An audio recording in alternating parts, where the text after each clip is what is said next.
Përshëndetje dhe mirë se vini përsëri në një video të radhës. Në këtë video do flasim për Gutenbergun, page builderin që është by default për i vetë WordPressit, si me hy të kjo pamje të page builderit, thjesht hym tek njëra prej pageave, për shembull hym tek Gutenbergu, që e kom kriju një page që quhet Gutenberg vetëm special për këtë, ose opcionin tjetër që kur hinëm tek ora e kalume, folëm për editorin, edhe këtu direkt tek navigation, mund qish direkt për shembull për këtu në edit page. Një moment, vetëm. Ok, ja. Direkt mund qish në edit page, e kjo dhe me thënë tash quhet pjesa e Gutenbergut, pamja e parë, që ne e shikojmë. Unë për këtë pjesë e kom zgjedh një faqe të re që do dalim prej këtu, e që e kom emërtu tek pages, e kom emërtu Gutenberg, edhe këto do të thonë do flasim tash për Gutenberg. Çka është Gutenbergu dhe do i shpjegojmë këtë pjesë gjithçka çfarë i shohim të. Gutenbergu është një page builder, është një ndërtues që vjen vetë nga WordPressi, që na mundson neve me ndërtu me faqe prej zero, me elementet që i ka vetë, apo me editu dhe me thënë një theme të gatshëm nëpërmjet Gutenbergut. Ne do bëjmë një dizajn të gatshëm, edhe do i shpjegojmë edhe këto elementet, edhe këto se çfarë janë lart. Si fillim të anën në lart e kena këto mundësinë këtu plusi, që këtu do të thonë mund të bëjmë insert ose ta shtojmë një element të ri apo një blok të ri. Këto do të thonë quhen elemente ose blogje varësisht se si mund të ta quajmë ose widgets. Mirë po, më e mira, normal, tash secili e din se si i vjen më mirë, mirë po unë zakonisht e përdor më shumë si elemente, ose widgets, ose pjesë të blogjeve e kështu me radhë. Pastaj këtu e kena në mundësi, dhe më thënë që mi shtu, gjithmonë për këtu, dhe më me këtë plusin, në shfaqet kjo pamja e paneli që i kena të gjitha elementet. Pastaj kena këto pjesën e nëse bëjmë ndonjë gabim ose ndonjë editim, këtu kena mundësi më kthim mbrapa me Ctrl+Z, edhe me shku përpara përsëri me Ctrl+Y. Edhe këtu e kena strukturën, se si të duken elementet e renditura në pamjen e navigimit. Edhe ta shtu lart e kena emrin e faqës, anën e majtë e kena butonin që është save, e kena këtë butonin view, që këtë mund ta shikojmë domethënë se si duket në pamjen e desktopit, pamjen e tabletit, pamjen e mobile, edhe të mi pa domethënë disa elemente, edhe me bë preview in new tab, ta shikojmë se si duket në tab të ri. Ja, pra, në këto i kena këto opcione që mi pa se si duket në pajisjet tjera, si desktop, tablet dhe mobile. Pastaj kena këtë pjesën e si panel që është anën në gjatë, që mund ta bëjmë domethënë ta largojmë edhe ta kthejmë përsëri. Pastaj kena butonin publish që ne këtë mund ta publikojmë. Këtu para se me publikojmë, domethënë na tregon se si duket linku jon, edhe për ta bërë copy linkun direkt edhe ta shikojmë domethënë faqen tonë që e kena publiku. Edhe këtu e kena emocionin direkt me bë përsëri add new page të re, mi pa ne kthehemi jo mbrapa. Edhe është tek page-i këtu që i kena disa opcione këtu. Edhe kena edhe këto opcionin me 3 pika, mirë po kjo është diçka pak më detaje. Kjo është për pjesën e top toolbar, dhe me thënë që mi pas atë toolbarin lart, keyboard shortcuts, mi pa shortcutat e keyboard e tastaturës tonë që ne mund të bëjmë, dhe me thënë, me tastaturë mund të bëjmë lëvizjet ndryshme, me shkurtesa, edhe, dhe me thënë, këto e kena pjesën e visual editor edhe kod editor, kjo si duket pamja pra pa vi me kod, ne e lejmë gjithmonë me vizual, sepse të ashina të punu me vizual, edhe, dhe me thënë, e kena tjetër diçka çfarë mund të jemi punktu tek preferences, e kena pjesën e apparence edhe me i zgjedhë me të thonë për pjesën e themesave, blogave, e kështu me radhë. Okej. Mirë, po kjo nuk është se do jeni shumë punktu. E kena pjesën tash të kjo page-i, shkrim të më tek page-i, kjo pamja këtu. E para është set featured image. Featured image është ajo pamja e parë që duket e faqes në Google, apo kur e shpërndajmë nëpërmjet ndonjë linku, e kështu me radhë, të e kena shpjeguar tek moduli i postimeve.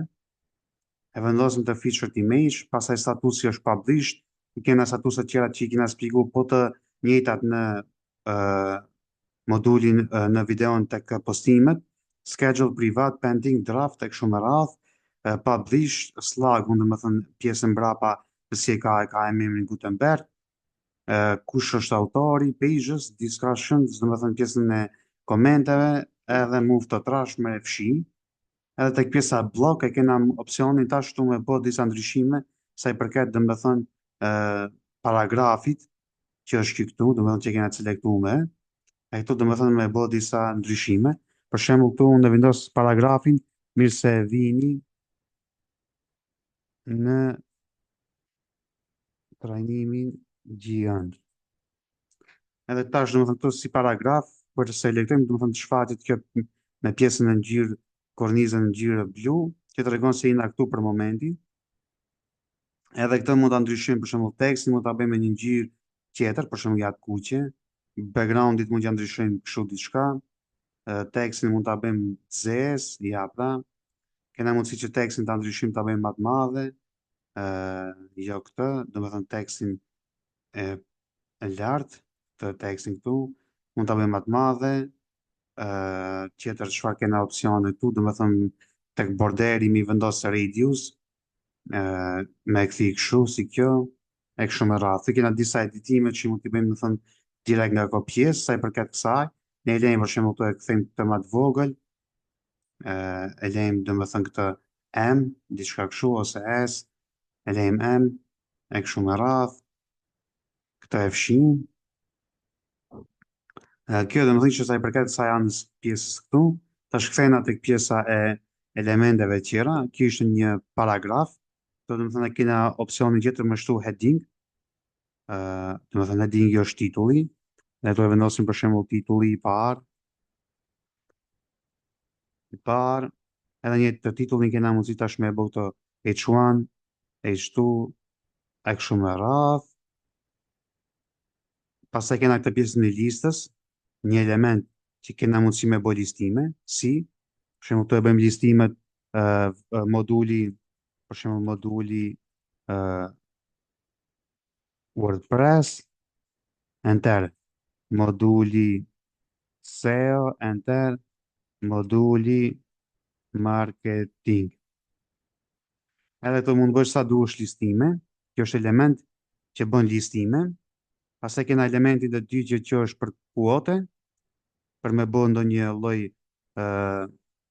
kuot ose ndonjë thënie, diçka që dikush e bën e cek, SEO is the best organic channel to boost your business.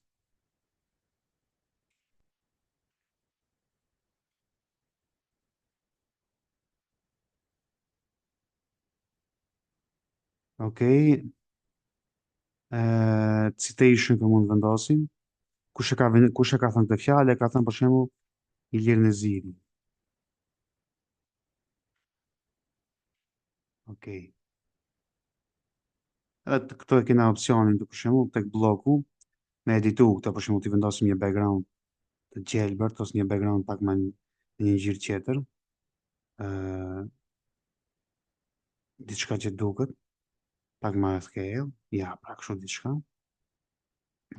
Pastaj kena këtë pjesën e kodit për me shkruajt kod. Me shkruajt do të thënë kod të direkt.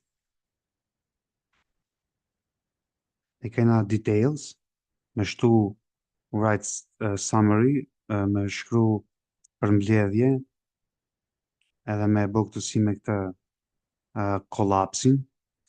Për shembull, në këtë video do të mësoni për Gutenberg. Dhe të e bëjmë kolaps, edhe ja kjo më hapën bilët,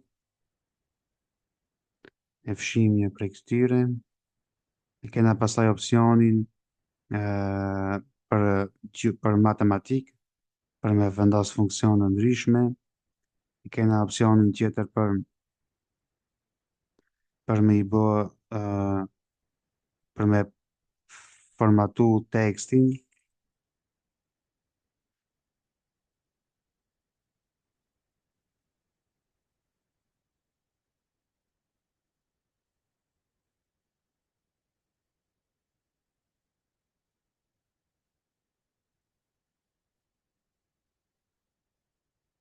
e kena këtë pull quote,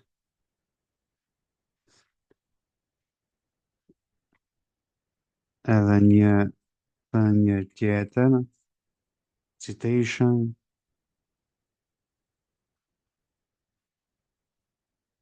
në ziri, kena table, me vendos një tabel me për shumë me 5 kolona edhe me 9 rjeshta, create table, ja. Mund ta vendosësh për shumë emri,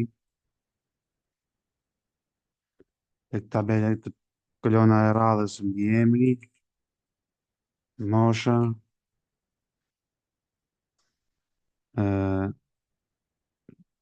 profesioni, edhe rroga. Dhe të mund marrish për shumë statistika ndryshme, ose për student, ose për tjera, dhe të i vendosë emra mbi emra, dhe bën një statistikë e kështu me radhë, të e kena vers, me shkru dhe me thënë,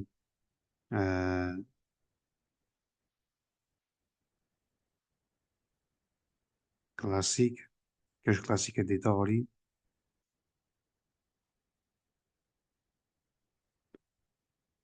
e kështu me radhë.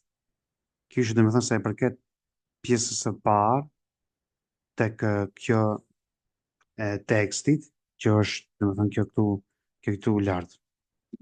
Për pjesët e radhës, dhe me thënë, do i marrim në videon e radhës, për nëse e bëjmë save, edhe i shikëm dhe me thënë këto që i kina kriju tash, ja, pra, të elementet, që i pam të se si duk, ja, si duk. Nësa për pjesët tjera, pak më poshtë, do i shikëm dhe me thënë në videon e radhës, që ti mësojmë pjesë pjesë.